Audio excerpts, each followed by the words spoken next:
Hey guys, so over the past couple of weeks, I have been looking for an ideal replacement for the Fellow EKG kettle in case if, that kettle in particular is out of your budget. And I did find this product that might be good for some of you out there. But before I get into the rest of it, let's get this box open and see what's inside.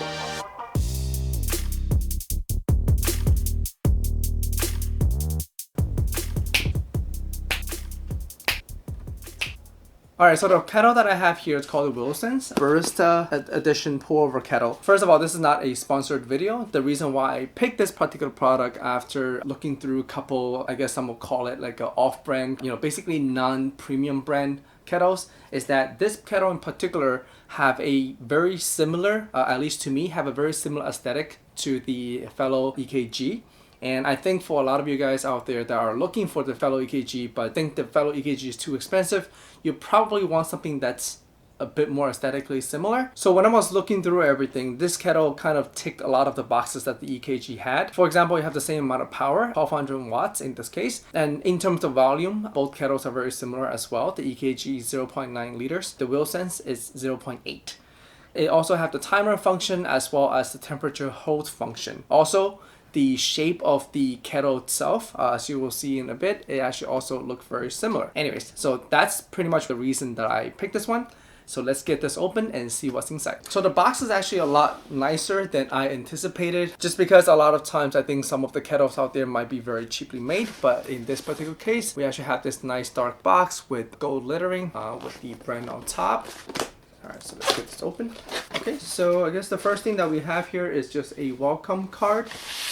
Intelligent way of living, and see what's inside. Right, so we have a little thank you pamphlet with a bonus year warranty with their official Facebook as well as Instagram channels listed. Simply register to become a member. With 14 days of purchase, extend your warranty to 3 years. Alright, that's not too bad. Alright, so next is a quick start guide. Basically just tells you how to brew the water and how to prep the kettle for the first time use. And it actually does come with a little hand drip coffee instruction. Right, it does give you some ratio recommendations, some water, and as well as some brewing instructions. Lastly, we have the user manual. And again, all of these things are actually printed on pretty decent paper. And the whole feel of this welcome kit is just a lot more pleasant than I anticipated.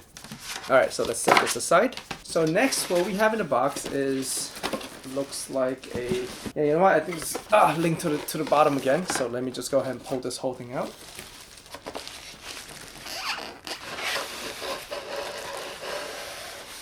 Okay, so again, just some packaging material.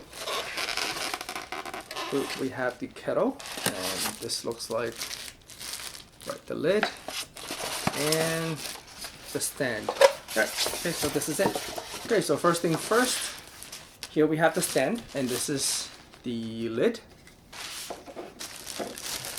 And lastly, the gooseneck kettle. Alright, so as a first impression, the overall material of the kettle, I guess, is more or less what you expect out of something in this price range. So overall, the feel of it in the hand, it actually feels pretty decent. It's pretty decent. The spout, it feels a bit wide. I'm gonna do a little pour test later to see if that will actually affect anything, but right now, just by looking at it, it definitely looks wider than the Fellow. So this is how it looks on the stand with the lid on. So I have a couple more out of the box observations. So number one, the way that the kettle fits on the stand, especially when it compares to the EKG, just doesn't feel as premium. It doesn't really sit tight all the way. I guess it have a little bit of a play to it. With water inside, probably it will sit a bit better. The dial itself does not have a very tactile and clicky feel to it, although it looks pretty nice with this I guess this copper finish. Another thing that's purely to do with aesthetics is that the color of the ring on the handle piece here and the color on the dial, it's slightly mismatching. So this might bother some of you out there.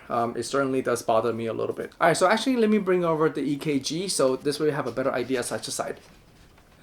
Alright, so I just finished the first time process for the Willsence kettle, and I filled both of these up with normal tap water. So I'm going to let these two run at the same time and see if there's any speed difference in terms of boiling time. So in terms of operation, like I mentioned before, the EKG is a lot more simplified and just streamlined, because once you have the hold function as well as the temperature selected. It's pretty much just a one-touch operation. You simply click this to have the machine turn on, and it's going to boil to the desired temperature, and it's going to hold. Now when it comes to the Willsence, it's a little bit different. So at first, when you first plug this in, the unit is going to have the ring on, and to turn the unit on, you simply press this button once. It's going to make this beep sound. It's going to have the temperature blinking, letting you to choose what temperature you want to go ahead and boil it to. For this test, I'm going to boil this to my normal pour-over temperature of 205. One of the reasons for that is because for the Willsence, the temperature hold mode will actually not engage unless if it's below 206 degrees Fahrenheit. This is actually not as big of an issue since the ideal temperature for pour-overs are between 195 and 205 anyways. However, there's just a few more button presses as compared to the EKG. For example, when you're ready to start to boil, you actually need to press the start button one more time. So therefore, I'm gonna do that right now.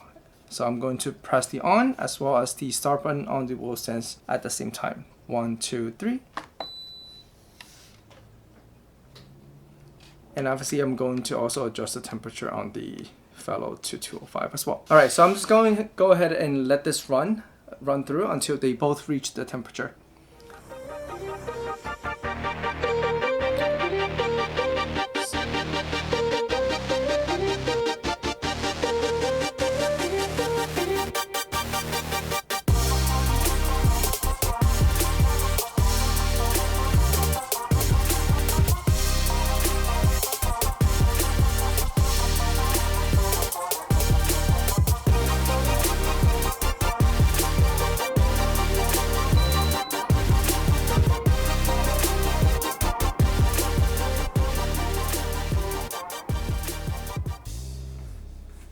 Alright, so both of these kettles more or less reach the targeted 205 temperature at around the same time, though the Fellow EKG holds 0.1 liters more water. So I guess you might say the Fellow is slightly quicker, but as you saw, there was not a huge difference. While I'm here, I do want to talk about the hold mode for both of these units. So like I said, the EKG just have a little toggle on the back. It's already turned on. It's automatically just trying to hold the temperature of 205 without you having to do anything. However, on the Willsence, there is one extra step you do need to do if you choose to use the hold mode. The first condition is obviously the hold temperature can only be below 206 degrees Fahrenheit. Secondly, you just want to go ahead and press the hold button. So once you press that button, what you're going to see on the screen is number one, it's going to have a hold timer. So the hold mode can only be on for 2 hours. So it's going to have a countdown timer of 2 hours starting from here. On top, you have the hold set temperature. And of course, the hold light is going to be on the button over here. The other thing that I do want to mention, so if you don't want to have the beeps on, there's actually a mute button over here. It shares the same button as the Fahrenheit and Celsius toggle. You simply hold this for 3 seconds and you will see a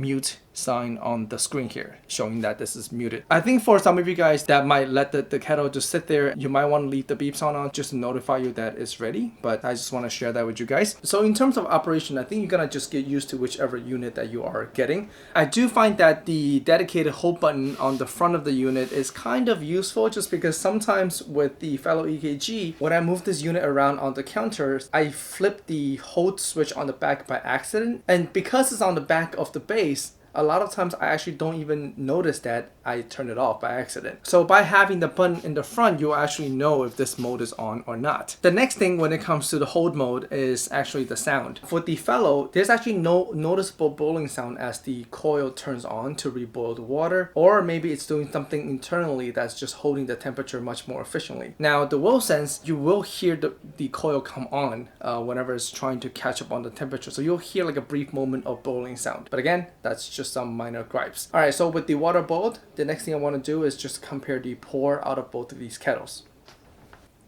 Alright, so while actually I was pouring out the water from this kettle when I was rinsing it through the initial cycle, I do notice that the opening of the gooseneck on the Willsence does feel much larger than the Fellow EKG. So in terms of pour speed, I do expect it to be much faster.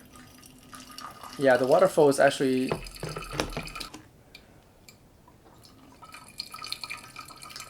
just by feel, the EKG's neck feels a lot more restricted in terms of the pour. So I think it does help a lot in terms of actually slowing down the pour. If I just compare these side by side, you can sort of see a noticeable difference between these two. So in order to slow the Willsence down, you just have to pour at a less extreme angle. Now if I tip these all the way out, as you can see, the Willsence is actually a lot faster now.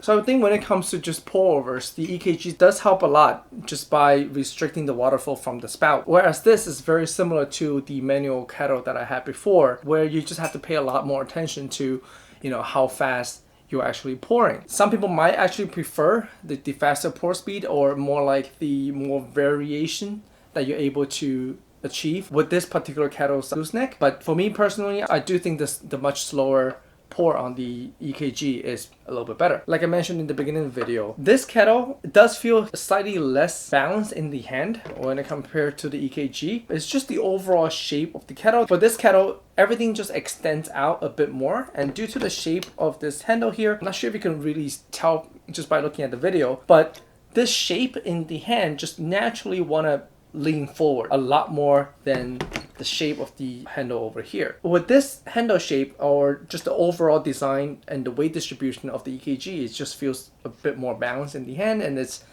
easier for me to kind of control how I want the kettle.